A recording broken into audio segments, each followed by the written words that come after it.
Bonjour et bienvenue. Aujourd'hui, on va s'attaquer à un nom qu'on croit toutes et tous connaître, le fleuve Euphrate. Ah oui, Pour la plupart d'entre nous, c'est le berceau de la civilisation, une source de vie, de fertilité. c'est l'image qu'on en a. Mais voilà, les documents qu'on a là, devant nous, racontent une histoire complètement différente. Il s'agit d'extraits d'un livre en préparation, Introduction à la sociogonie, de Safa Katmaz. Un penseur historien des religions. Exactement. Et sa thèse centrale est, pour le moins, déstabilisante. C'est le mot juste, oui. L'idée de départ est simple mais radicale. L'importance de l'Euphrate ne serait ni mythologique ni économique. Mais alors quoi? Elle serait sociogonique. C'est un terme qu'il a forgé et il est vraiment essentiel. La sociogonie, selon lui, c'est l'étude de la naissance des sociétés, non pas par le conflit, Ce qu'on imagine toujours? ce qu'on imagine toujours, la conquête, mais par l'établissement d'alliances, d'interdits et, surtout, de frontières. D'accord. Et dans cette optique, l'Euphrate n'est plus un simple fleuve. Il devient la ligne fondatrice qui a rendu la société possible en Mésopotamie. Alors, arrêtons-nous une seconde là-dessus. Un fleuve, non pas comme une ressource à se partager, mais comme une règle du jeu. C'est une sacrée inversion. Tout à fait. Notre mission aujourd'hui, c'est donc de comprendre comment une simple ligne géographique a pu jouer ce rôle si fondamental, un rôle presque de constitution sociale. On va voir comment cette théorie nous force à relire des textes qu'on pensait connaître par cœur. De la Genèse au Code Hammurabi. Exactement. Et comment elle pourrait bien changer notre regard sur toute l'histoire du Proche-Orient. Allons-y. Alors, commençons par le cœur de l'argument. Si l'Euphrate est une frontière, la première question qui vient, c'est une frontière entre qui et qui? C'est le point de départ de toute l'analyse. Katchmaz identifie deux ordres sociaux radicalement différents en Mésopotamie. D'accord? Le premier, il le nomme Akkad et il l'associe symboliquement au ciel. Au ciel. C'est-à-dire Pour bien comprendre, il faut imaginer une société dont la richesse tient dans des sacoches et sur quatre pattes. le bétail, l'or, des choses qui bougent. C'est ça. Le bétail, les textiles, tout peut être déplacé. Leur pouvoir n'est pas lié à un lopin de terre, mais à leur capacité à contrôler de vastes territoires, à prélever des tribus. C'est une logique de flux, de mouvement. Donc, un monde nomade ou semi-nomade dans la puissance et la mobilité. Et j'imagine que pour qu'une frontière ait un sens, il faut qu'il y ait quelque chose de très différent de l'autre côté. Exactement. L'autre pôle, c'est Sumer, que Katsmas associe à la terre. La terre. Et là, on est dans l'exact opposé. C'est le monde sédentaire, agricole, où la richesse, eh bien, c'est le sol. Ce sont les champs, les greniers à grains, les murailles des cités. Des choses qui ne bougent pas. Voilà, l'organisation sociale est centrée sur le temple, le palais, des structures fixes, enracinées. C'est une logique de stock, d'accumulation sur place. Je vois. On a d'un côté la richesse qui bouge et de l'autre la richesse qui reste. Deux modes de vie qui ne peuvent que se regarder avec méfiance, j'imagine. Ben oui, le sédentaire doit voir le nomade comme une menace permanente, un pilleur potentiel. Et le nomade, lui, doit voir les villes du sédentaire comme une tentation, une ressource facile à prendre. La guerre semble inévitable. C'est la tension structurelle fondamentale. Sans une règle du jeu claire, le résultat c'est forcément le pillage ou la domination. Et c'est là qu'intervient l'Euphrate. C'est précisément là que l'Euphrate, selon cette théorie, change de statut. Il cesse d'être un élément du paysage pour devenir la règle du jeu elle-même. Son rôle n'est pas de séparer des ennemis, mais de permettre à ces deux mondes de coexister sans s'anéantir. Il instaure une distance de sécurité. Une distance de sécurité, un respect mutuel forcé par la géographie. Casmaz utilise une expression très forte, il ne l'appelle pas un fleuve de conquête, Mais mais une frontière de la fraternité. frontière de la fraternité, c'est un oxymore magnifique. L'idée, c'est que la paix ne vient pas de la fusion, mais de la reconnaissance d'une séparation. D'une séparation nécessaire, oui. Le fleuve n'est plus une ressource à contrôler, mais une sorte d'arbitre silencieux. Un arbitre, ou même un sujet de droit presque. C'est une bonne image. Il n'est plus un objet de convoitise, mais le garant d'un ordre juridique. Parce que cette frontière est respectée, le commerce devient possible.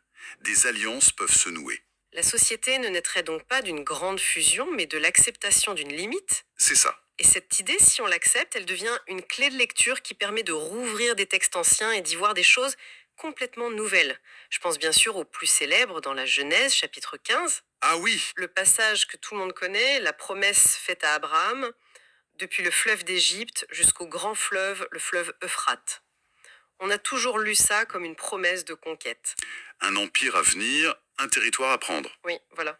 Eh bien, la lecture socioculturanique renverse complètement cette interprétation. Il ne s'agirait pas du tout d'une promesse de conquête, mais au contraire de la définition d'une limite intangible. Ah oui, Le texte est très précis. Il délimite le territoire de la Terre, donc le monde sédentaire, jusqu'à l'Euphrate. Mais il ne dit jamais un mot de ce qu'il y a au-delà. c'est un point final. C'est un point final. Le texte définit les frontières du monde sédentaire, il ne donne pas un permis de chasse pour le monde nomade. Donc, quand le texte insiste sur le grand fleuve, cette grandeur n'a rien à voir avec son débit ou sa largeur, ce n'est pas géographique. Selon cette théorie, absolument pas. Sa grandeur n'est pas physique, elle est juridique et sociale. Il est grand parce qu'il fonctionne comme la borne ultime, la limite qui structure tout. Pour les gens de l'époque, regarder l'Euphrate, c'était voir la fin de leur monde en quelque sorte. Exactement. La fin de leurs lois, de leurs coutumes. C'est la ligne qui garantit que l'ordre existe. Et il y a un des détails crucial dans le texte. Celui qui établit cette frontière, c'est le Seigneur, Rab, dans le texte original. Pourquoi c'est si important? C'est passionnant parce que l'interprétation n'est pas métaphysique. Attribuer la frontière arabe à une autorité transcendante, c'est en fait une manœuvre juridique très intelligente. C'est-à-dire, Ça veut dire que la frontière n'appartient à personne. Elle n'est ni la propriété de Sumer, ni celle d'Akkad. En la plaçant sous une autorité supérieure, on la rend neutre et inviolable. le fleuve devient un arbitre impartial, parce qu'il est littéralement sans propriétaire. C'est exactement ça.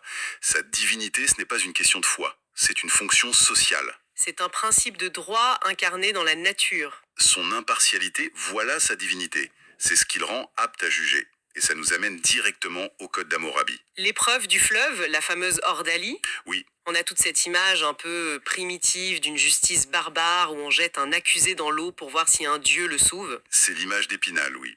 Mais si on regarde avec cette grille de lecture, le rituel prend un sens complètement différent. Comment ça? L'analyse de Katsmas souligne un fait essentiel. Le jugement n'a lieu ni au temple, le cœur de Sumer, ni au palais, le siège du pouvoir d'Akkad. Il a lieu où alors? Il a lieu à la frontière, sur le fleuve Euphrate lui-même. Le fleuve n'est plus un dieu capricieux qui punit, il devient un lieu neutre, un tribunal impartial où l'équilibre social peut être restauré. C'est c'est vertigineux. On ne demande pas à un dieu d'intervenir, on se déplace sur le seul terrain qui n'appartient à personne pour que la justice soit rendue. C'est la frontière elle-même qui juge. C'est une idée incroyablement moderne et en même temps très archaïque. C'est une excellente image. C'est une forme de justice arbitrale où le lieu garantit l'impartialité. Le fleuve est le symbole de l'équilibre. Tant qu'il est respecté en tant que frontière, il produit la paix. Et si la frontière est violée, c'est sur elle que le déséquilibre est sanctionné. C'est ça. Sa nature divine est entièrement sociale et juridique. D'accord. Donc, cette grille de lecture fonctionne très bien pour la Mésopotamie. Mais est-ce que c'est un phénomène localisé ou est-ce que Kajmas voit ce modèle se répéter ailleurs? Je vois dans les notes qu'il fait un parallèle audacieux avec le Nil. Oui, c'est l'extension logique et peut-être la plus disruptive de sa thèse. Si l'Euphrate est la grande frontière à l'est, le Nil serait son pendant à l'ouest. La frontière qui sépare Canaan de la surpuissante civilisation égyptienne. Et appliquer ça au récit biblique de la présence des Hébreux en Égypte? C'est comme changer l'éclairage sur une scène qu'on pensait connaître par cœur. Tout apparaît différemment. On passe de l'histoire qu'on nous a toujours racontée, une histoire d'exil, d'esclavage brutal, à quelque chose de quoi, au juste? On passe d'une histoire d'esclavage à ce qu'il nomme une relation de gestion sociogonique. Attendez, relation de gestion sociogénique, c'est une expression un peu intimidante. Oui, c'est vrai. Si on essaye de traduire ça, ça veut dire que le rapport entre Égyptiens et Hébreux n'était pas celui d'un maître à son esclave, mais plutôt autre chose. C'est une bonne analogie.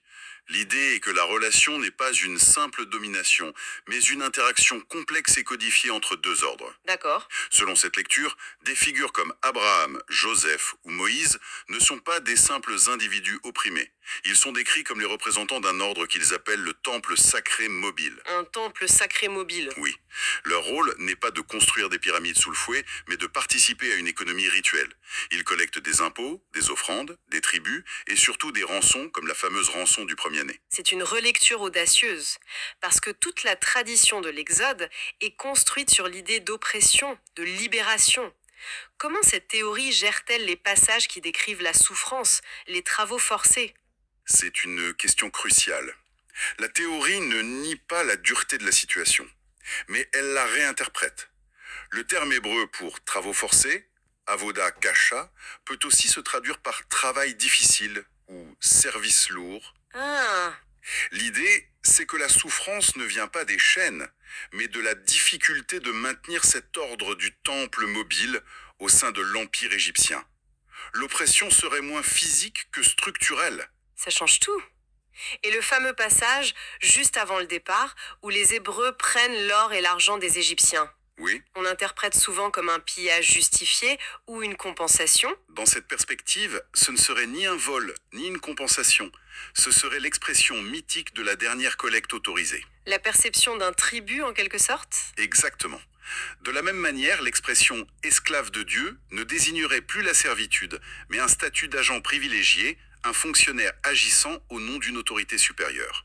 L'histoire de la présence en Égypte ne serait donc plus une parenthèse de souffrance, mais une phase complexe dans la gestion de ces grandes frontières géopolitiques. C'est l'idée centrale.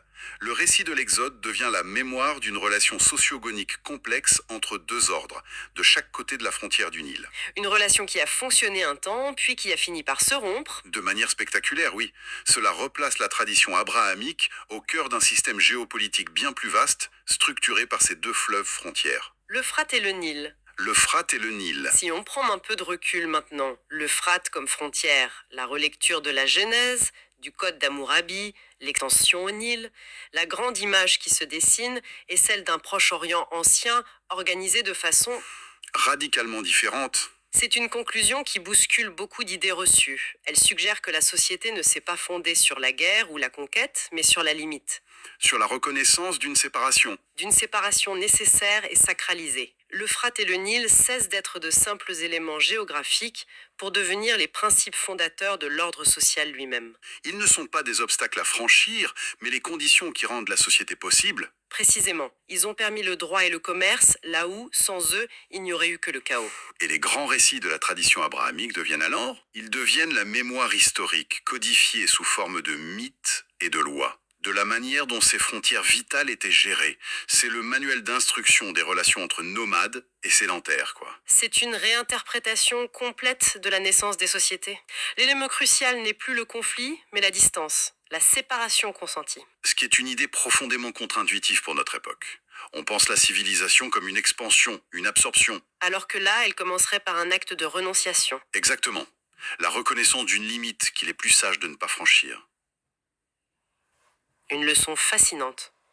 L'idée que la paix et le droit peuvent naître de la distance est incroyablement puissante. Et cela nous laisse avec une dernière question, une piste de réflexion pour finir. Je vous écoute. Si le principe fondateur d'une des plus anciennes civilisations du monde était la reconnaissance d'une frontière nécessaire entre deux ordres, qu'est-ce que cela nous dit sur notre monde moderne?